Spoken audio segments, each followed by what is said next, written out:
Success with Organic Grains, Nitrogen Management in Organic Corn, produced by University of Georgia Extension, North Carolina Extension, and the United States Agricultural Research Service in Tifton, Georgia and Beltsville, Maryland, with funding by Southern Sustainable Agriculture Research and Education Program. There is increasing demand for organic grain corn from dairies and poultry farmers.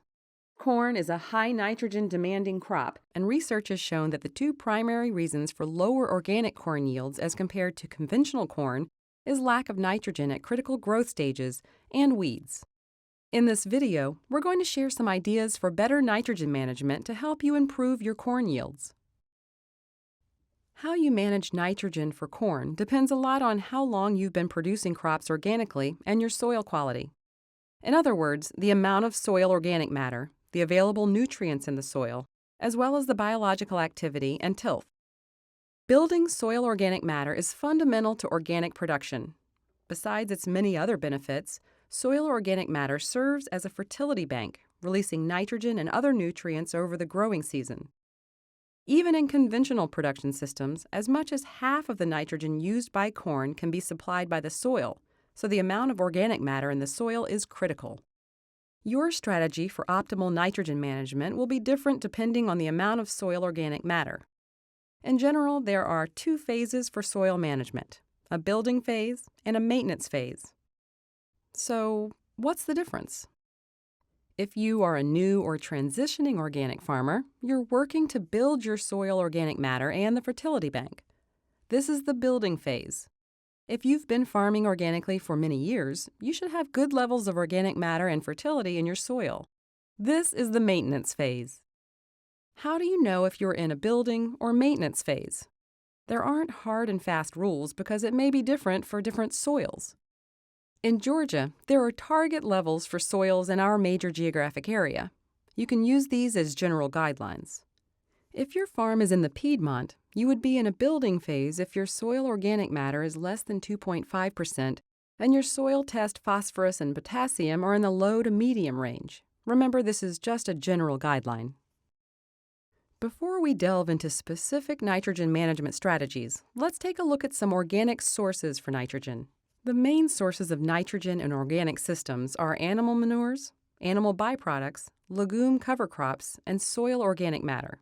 All of these organic nitrogen sources have to be mineralized or decomposed to ammonium and then nitrate before the crop can use the nitrogen. How fast these organic sources are mineralized depends on their chemical composition as well as temperature and moisture conditions in the soil. In general, all these nitrogen sources mineralize most quickly under warm, moist conditions that encourage an active microbial community. Organic nitrogen sources that have a low carbon to nitrogen ratio also tend to decompose more quickly. For example, the carbon to nitrogen ratio of poultry litter averages 14, while that of horse manure averages 30. So in general, you can expect poultry litter to decompose and release nitrogen more quickly than horse manure. The soil organic matter is a key part of your base fertility. Think of your soil as a bank account. In the maintenance phase, you have built up a good balance of soil organic matter and can count on that reserve to mineralize slowly and provide nitrogen over the growing season. In the building phase, you must add more organic material than in the maintenance phase to build your soil organic matter and fertility. In this phase, you cannot rely solely on soil release of nitrogen, so consider using a combination of nitrogen sources, particularly those with slow release for later in the growing season. Manures and animal byproducts are an essential nitrogen source for growers, particularly those in the building phase. In general, manures release nitrogen fertilizer relatively slowly. It can help build soil organic matter quickly. Most of the nutrients in the manure are released in the first growing season after application. Of course, different manures have different nutrient content. Poultry litter is commonly used throughout the Southeast, particularly with corn. It has a relatively high nitrogen, phosphorus, and potassium content and some liming capacity, about 1/10 of the strength of limestone. If conditions are favorable for decomposition, poultry litter can mineralize rapidly and most of the nitrogen is released within a month after application, which is earlier than corn needs the most nitrogen. Unlike commercial fertilizer blends, if you're applying a manure on a nitrogen basis, you get the phosphorus and potassium that is in the manure whether you need it or not. Beware of phosphorus buildup. Because manures have similar nitrogen and phosphorus content, and plants need 2 to 3 times more nitrogen than phosphorus, relying solely on manures to supply the nitrogen for corn will eventually cause excess phosphorus to build up in the soil. This increases the risk of soluble phosphorus moving into nearby fresh water and creating water quality problems. So once your soil fertility is built up and needs to be maintained, you should decrease your reliance on manures. Manures should be incorporated to maximize nitrogen delivery to the crop. Animal byproducts such as feather meal, blood meal, fish meal, or pelletized combinations of several byproducts are another source of nitrogen. Nitrogen release ranges from fast to slow, depending on the specific product or combination of byproducts. For example, blood meal decomposes rapidly while feather meal decomposes more slowly, which can help make nitrogen available later in the growing season. Some of the pelletized products are a combination of slow and fast-release nitrogen sources and are designed to provide nitrogen over the entire growing season. The disadvantage of many of these processed animal byproducts is that they tend to be more expensive than bulk manure or poultry litter. Compost is also commonly used in organic production to improve the soil and for fertility. It is most important for growers in the soil building phase. The composting process stabilizes nutrients so they are released very slowly. The nitrogen content of compost is usually low, around 0.5 to 1%, so it's very expensive to use it as a major fertility source on large acreage and should be targeted more for its soil building effect. Legumes are a third source of nitrogen. Well-managed legumes can supply up to 150 pounds of plant-available nitrogen per acre. They're particularly valuable when you've reached the maintenance phase and the base fertility of your soil is high because they fix nitrogen from the atmosphere and recycle the phosphorus and potassium in the soil. To get the maximum nitrogen from a legume crop, it has to be managed properly.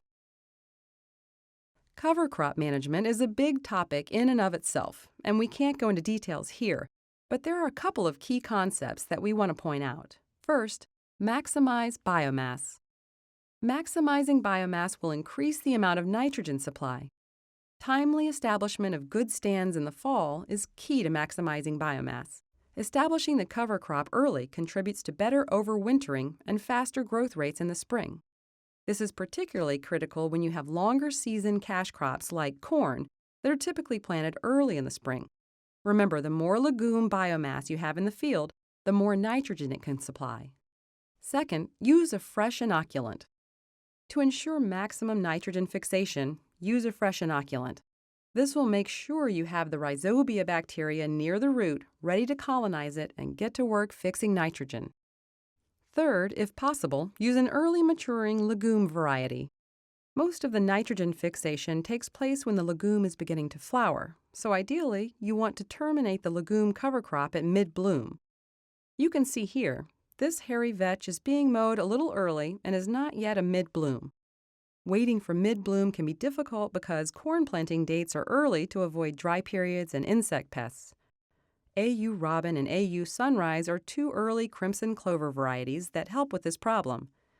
AU Early Cover is an early maturing hairy vetch variety. Some growers also use Austrian winter peas that tend to flower early.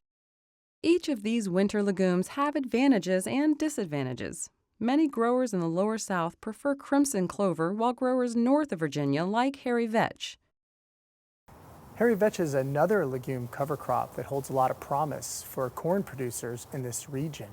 It produces a tremendous amount of biomass and thus provides a lot of nitrogen fertility to the corn. As well, it can produce a tremendous mulch on the surface, which can suppress weeds if used in an organic no-till application. There are some challenges associated with hairy vetch. It does come with a high seed cost, and so we are working on looking at ways of reducing those seed costs through identifying optimal seeding rate thresholds. And it also can become a weed on your farm if not properly managed. Hairy vetch produces a lot of hard seed, and so, for example, after 1 year after planting, 3 to 8% of that seed can be still viable in the soil seed bank and become a weed later on in other winter cash crops, winter annual cash crops like wheat. And so proper management does need to be considered when integrating hairy vetch into your operation. Diversifying tillage regimes, for example, can help bury that seed deep in the profile throughout your crop rotation, and just making sure that the types of crops you're rotating after hairy vetch not necessarily is a winter annual cash crop. Nitrogen release from a legume cover crop is very rapid when it's mowed and tilled into the soil. Most of the nitrogen can be released in less than 15 days. This means most of the nitrogen is released when the corn plant is very small and nitrogen uptake is low. So you can see there is a disconnect between corn nitrogen demand and nitrogen availability with a pure legume cover crop. Now wait a minute. You said the nitrogen from manures like poultry litter is released in the first month after incorporation. Then you said legume cover crops release their nitrogen in less than 15 days after incorporation.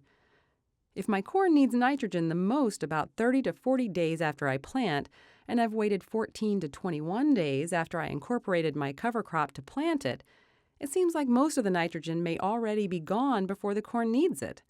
What am I supposed to do? It is a challenge, but here are a couple of strategies to consider. First, make building your soil organic matter and fertility a priority so you have a reservoir of slow-release nitrogen. Particularly if you're in a soil building phase, use a combination of nitrogen sources. Combining manures, animal byproducts, and cover crops with legumes will allow you to have sources of nitrogen that release over different time periods and will help you maintain soil organic matter. For example, use a crimson clover or hairy vetch cover crop that's mowed and incorporated 3 weeks to 1 month before planting, then apply manure and incorporate just before planting. Use legume and cereal grain cover crop mixtures. Studies have shown that adding a cereal grain such as rye or oats in with your legume cover crop will help slow the release of nitrogen. In general, total nitrogen in the mixture is greatest when the cereal grain species is about 50% of the total cover crop biomass. The mixture can be planted with the different seeds in different seed boxes, so some rows are legumes and some are grain, or the seeds can be mixed together and drilled in. So it certainly sounds great to manage your nitrogen release rates through the use of cover crop mixtures. But the devil is really in the details. It's complicated and a challenging process. Cover crops are biological tools. They're not precise management tools like herbicides or mineral fertilizers that we can put out in the landscape at very precise rates. Cover crops respond to their environment, and that response really affects our ability to control how they behave. So for example, when we have a mixture of grass and legumes growing in a high nitrogen environment, it's going to generally select for the grasses, and you're going to have a lot more grass dominate that biomass. If you're planting into a low nitrogen environment, it's going to select more for the legume, and the legume's going to dominate the biomass more. So when thinking about your seeding rates and the type of biomass levels and the quality of that biomass that you want on your farm, you also have to weigh into consideration what your initial fertility levels are. Another factor that influences the performance of those mixtures is the timing of planting. Grasses tend to really dominate in the fall, and so a really early planting date can often select for grasses. You should recognize that even when you plant the right mixture, it can be difficult to get the right mixture in the stand. Sometimes growing conditions favor the legume, and other times the cereal grain. Researchers and farmers have experimented with legume and cereal grain mixtures. Rye and crimson clover is often used, or oats and Austrian winter peas. Adding a cereal grain to the legume will usually increase the total cover crop biomass and can make the cover crop a challenge to incorporate. Some growers mow before incorporation to help with that process. Thorough incorporation may require several passes with a heavy harrow, a switch plow, or spader. If the thought of the amount of biomass a full-grown rye cover crop yields gives you pause, start with a smaller grain like oats or wheat. Split nitrogen application. This is standard practice with conventional corn. About 20% of the nitrogen is applied at planting as a starter fertilizer, then most of the nitrogen is side-dressed when the corn is about 12 to 18 inches. This corn is nearly ready for a side dress application. Although the organic practice is different with its emphasis on feeding the soil, farmers and researchers are experimenting with a version of split applications. Recent research indicates that this kind of approach may increase yields in the soil building phase. At farms where soil quality is high, split nitrogen application appears to be less effective. Trying to split fertilizer applications might also be beneficial in sandier soils that have difficulty retaining nutrients. Some methods of split fertilizer application include banding a small amount of organic fertilizer when planting, broadcasting, then incorporating the fertilizer with weed cultivation paths, banding poultry in the subsurface, and nursing the crop along with foliar sprays. USDA, ARS, and the land-grant universities are working with farmers on research to develop more solid recommendations for this practice. Nitrogen is critical to good organic corn yields, but making sure adequate nitrogen is available when the corn needs it can be tricky. Each farm may have slightly different approaches, but the tried and true ideas are: 1. Maintain your bank account. Build up a good soil quality and fertility base. In sandy soils, this means soil organic matter greater than 1.5%. In finer textured soils, soil organic matter should be 2.5% or more. It also means having soil test phosphorus and potassium in the medium to high range. 2. Use a mixture of organic fertilizers like animal manures, animal byproducts, and legume cover crops to spread out when nitrogen will be mineralized, particularly when you're trying to build the soil. 3. Use legume grain cover crop mixtures to help slow down the release of nitrogen from the legumes. Target 50% legumes in the mixture. Now that we've discussed some ways to introduce and sustain the release of nitrogen levels in your soil, check out these resources to help you determine which organic fertilizers to use in your area for optimal nitrogen release. The Oregon State Cover Crop Calculator has a section on organic fertilizers that shows the amount of nitrogen mineralized from several common organic fertilizers. Also, the University of Georgia has a good extension bulletin that discusses organic fertilizers, with a table showing how fast or slow these release nutrients. It's called How to Convert an Inorganic Fertilizer Recommendation to an Organic One. For additional questions specific to your area, contact your local extension office. Find your local extension office by using the address listed on the screen.